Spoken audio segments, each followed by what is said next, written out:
오늘은 귀신 축사로 가게 저주 끊고 저주와 영원하게 이별하는 비결에 대해 말씀을 전합니다. 세대적 악령이 일으키는 많은 문제들은 겉으로 보아서 우리 기질과 연관이 있거나 부모로서 유전된 것처럼 보이는기 때문에 영적 문제를 소홀히 하고 오로지 의학적으로 또는 심리학적으로 접근하고 다루는 실수를 할 위험이 많기 때문입니다. 영의 세계를 보이는 방법으로 해결하려고 합니다. 실제 영예에 대해 관심이나 지식이 전혀 없는 세상 사람들은 물론이고 대부분 크리스천들조차도 세대적인 악령에 대해 그 이름조차 들어보지 못하고 생각하는 것가 일반입니다. 그러니 어려움을 겪으면서 절절한 대응을 하지 못할 뿐 아니라 예방을 위하여 악령을 추구하는 일을 더욱 하지 않습니다.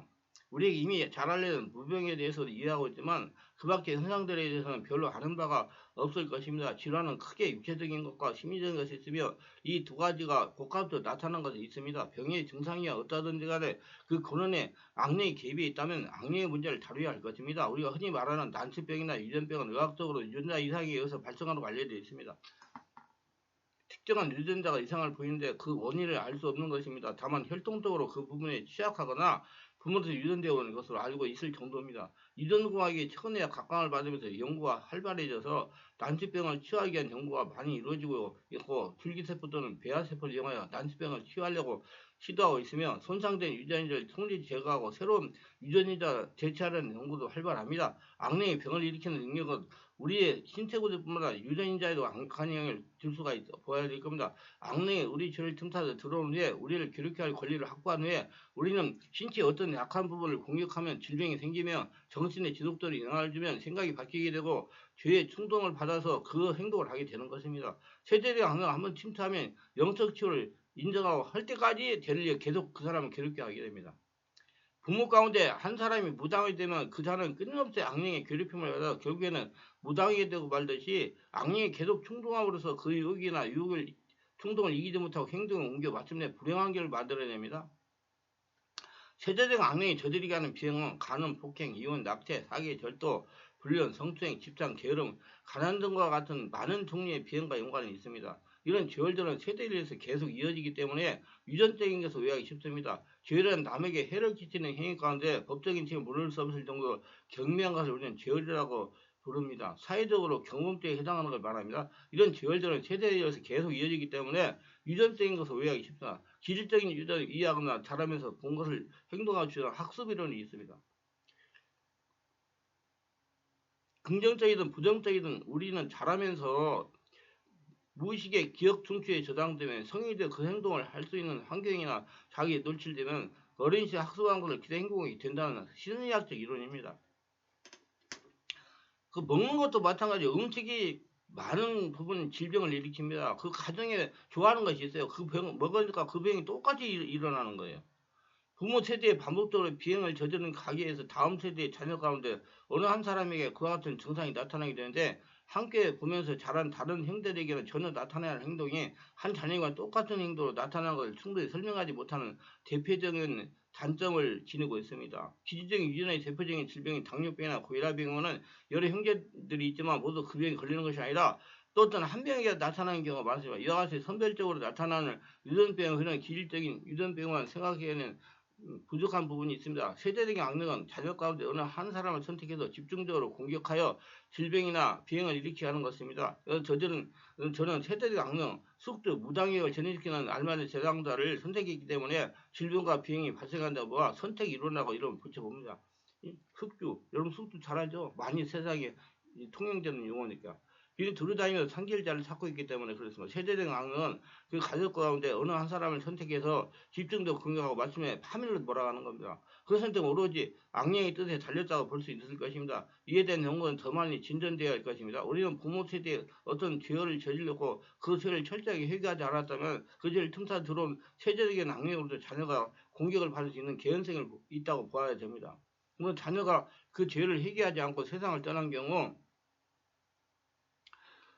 자녀들은 부모를 대신해 회개해야 되며 그리고 악령을 추방하는 절차를 반드시 거쳐야 됩니다. 왜 그러냐? 자기한테 가서 영향을 미치니까. 부모 세대가 예수를 믿지 않았기 때문에 죄에 대한 회개도 이루어지지 않은 채로 자녀를 성장했고 어른이 된 다음에 신앙생활을 시작했다면 그 죄로 인하여 이미 피해를 입고 있을 것입니다. 죄의 영향은 3대까지 영향을 미치므로 가계의 죄를 푸는 일은 믿는 사람들에게 필수라고 저는 생각해요.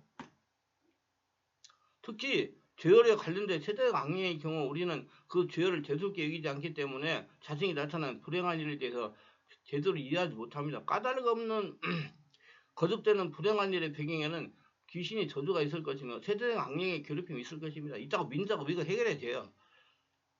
고통스러운 일을 당하면 우리는 부모와 사이를 원망하게 되며 마음이 강팍하게 되어 사랑이 사라집니다. 이기적으로 변하고 모든 것을 도전적으로 받아들이게 되는 것이죠.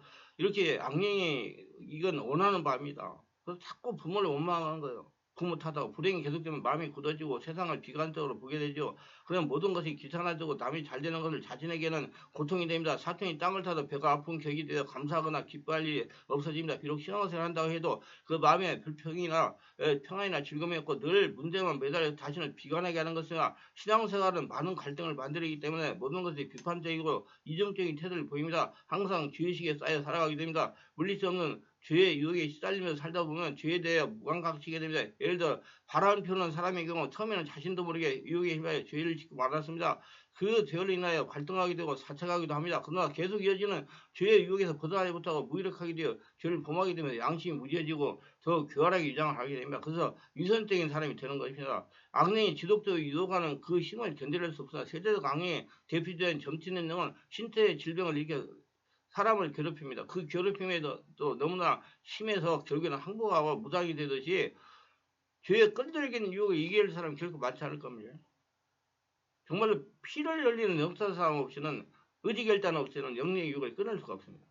그러니 이보다 더 애석한 일은 세대적인 비행을 범하면서도 아무런 조치를 취하지 않고 있다는 점입니다. 남편의 바람기를 개인의 문제로만 생각하면서 가슴앓이 하는 부인들도 얼마나 많으며 남편의 폭행을 개인의 성격 문제에 치고하고 법적으로 대응하여 이혼을 결심한 경우가 얼마나 많습니까? 부모가 방글달로 지내면서 가정을 제대로 돌보지 않는 가정에 자란 아들이 역시 부모님처럼 일하기 싫어하면서 지냅니다. 이것이 세대 악령입니다. 세상의 모든 질병은 치유시가 있듯이 세대의 악령으로부터 영향을 받아 비행에 빠지는 사람에게도 그 죄로부터 회복되기 위해 절철한 치료 시기를 놓쳐서는 안 됩니다. 적어도 그런 증상이 나타나기 전에 가족 내 병력이나 비행력을 살펴보고 부모 세대에 그런 비행이 있었다면 자녀에게 유전되지 않도록 철저히 차단하는 조치를 취해야 됩니다. 어려서 초등학교도 해결해야 됩니다. 이미 자녀에게 그와 같은 증상이 나타났다면 2, 3일 반복해서 습관이 되기 전에 치워야 됩니다. 반복적으로 비행을 저지르면 양성이 무뎌지고 몸에 배어서 악습을 떨치는 일이 쉽지 않습니다. 마약 상습범들이 재범하는 이유가 의지가 약하고 몸이 깊이 습관이 젖어 있기 때문에 그런다. 우리 몸은 같은 행위를 반복하면 뇌에 지시가 없어도 그를 스스로 행하는 구조를 지니고 있습니다. 이에 대한 유명한 일화가 김유신 장군의 말 이야기가 있지 않습니까? 날마다 저녁이면 의뢰 술집으로 갔던 버릇이 있어가지고 말이 지시하지 않아도 말이 스스로 알아서 그 술집으로 데리고 갔습니다. 이 이야기처럼 우리 몸은 길들여진 대로 행동하게 되어 있고 이를 고치는 많은 세월이 필요합니다. 부모에게 어떤 악습이 있다면 그것을 기질적으로 취약해서 세대적인 악령의 공격을 잘 받을 수 있고 그렇게 되면 그 행동을 언젠가 아주 자연스럽게 하게 되어 불행이 시작되는 겁니다. 육신적인 질병만 예방한 것이 아니라 죄에 기인한 세대적인 악령의 유혹을 제거하고 추방을 해야 됩니다. 이것은 너무 중요한 일이기 때문에 철저한 죄 회개와 악령의 유혹을 이기는 끈질긴 노력, 의지결단이 필요한 것입니다. 성령 충만받아 죄를 이기고 마귀의 유혹을 세대적 악령의 역사를 끊어냅시다. 이를 위해서 성령 충만하고 능력이 많은 전문 사역자의 도움을 받을 수가 있으며 질병은 전문의와 상담을 해서 적절한 약물치료를 받아야 됩니다. 영어로 육으로 전문가의 도움을 받아 죄로 말미암아 들어온 악령의 세력을 무력화하고 그 때문에 육신이 손상된 부분을 약물을 도움을 받아 건강을 회복해야 됩니다. 오늘날 우리 사회는 이혼이 급증합니다. 그 배경에는 이와 같은 세대적 악령의 작용으로 인해서 갈등이 빚어지게 되고 이를 극복하거나 적절한 치료를 받지 않아서 결국에는 불행으로 끝나는 경우가 얼마나 많은지 모릅니다. 세대적 악령이 일으키는 수많은 불행한 사건들은 우리는 단순히 육신적으로 정신적 결함 정도로만 알고 당사자를 탓해온 것이 지금까지 대응이었습니다. 비행을 저지르는 당사자도 엄격히 말하면 피해자지요. 부모 세대에 이러한 죄로 인해서 그 자녀에게 영향을 미쳤고 그것을 적절히 다루지 못했기 때문에 불행은 대리에서 단한 겁니다. 이 죄를 극복하고 세대 악령을 추방합시다. 하나님의 아들이 나타나면 마귀를 멸하랍니다. 요한일서 8장 3장 8절에 그렇죠. 성경을 지적하고 있으며 죄를 짓는다 마귀에 속겠다고 성경이 말합니다. 아멘.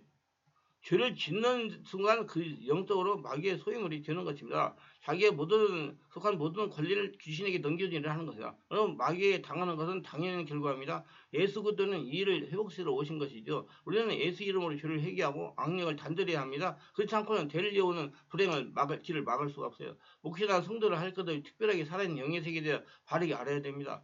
대한민국 교계에 말씀을 해석하여 전하는 것은 많이 발전이 됐습니다. 열심히 하는 것은요.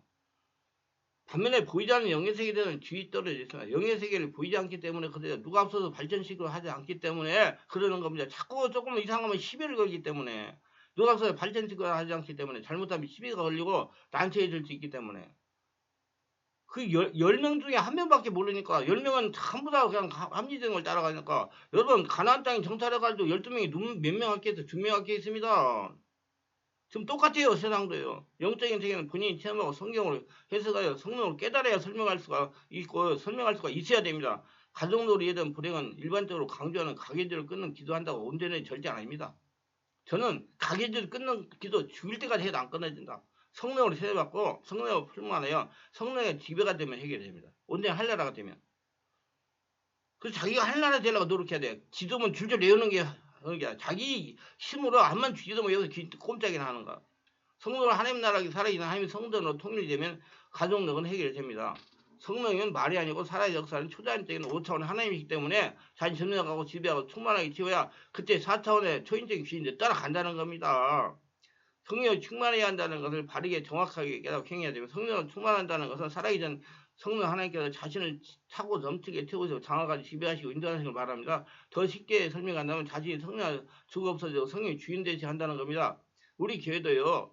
코로나19 시대에 그 예배당에서 예배를 제대로 드리지 못하고 기도를 제대로 못하니까 성도 집안에 숨어있던 존재들이 고기를 슥 일어나가지고 어떤 분은 영적 정신적 문제로 어떤 분은 심장병으로 어떤 분은 고혈압으로 어떤 분은 당뇨병으로 어떤 분은 심장 부정맥으로 어떤 분은 공황장애로 어떤 분은 뼈간질 질병으로 어떤 분은 불면증으로 어떤 분은 폐에 물이 차가지고 이 가정의 문제로 고통당하시는 거예요. 걔가 그게 고민이 돼가지고 정말 내가 지금까지 치료사역을 이렇게 했는데 왜 이러냐 그 고민을 하는 게 기도로 오냐니까 집중 온몸 치유 기도를 많이 하라는 감동을 주셔가지고 지금 이제 월화 금토일에 진행했더니 응급실에 갈 정도 심했던 질병이 다 치유가 돼가지고 정상적인 삶을 살아가고 고란 얼굴로 바꿔졌습니다. 그래서 이건 집중 치료 해가지고 완전 없애야 된다.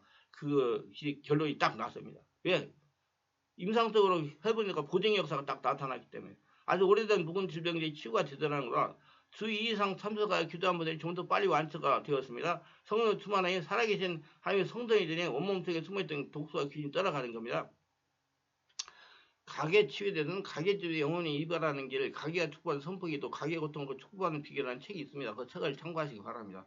기도하는데 오늘도 저희 설교를 끝까지 들어보는 축복하옵소서. 특별하게 구독, 좋아요, 알림 설정 후원하신 분들을 기억하시고 성령을 세례받고 영안을 열려서 영적 세계를 바로 알고 혈통에 흐르는 영적 문제가 있다는 걸 인정하고 하나님은 귀신을 속전속에 자유를 원하는 걸 깨닫고 더러운 귀신들로부터 자유하여 혈통적으로 제대로 일어나는 모든 문제 해결받고 충만하게 은혜 충만하게 하나님 보고 거두어들고 살게 하옵소서. 예수님 이름으로 기도합니다. 아멘.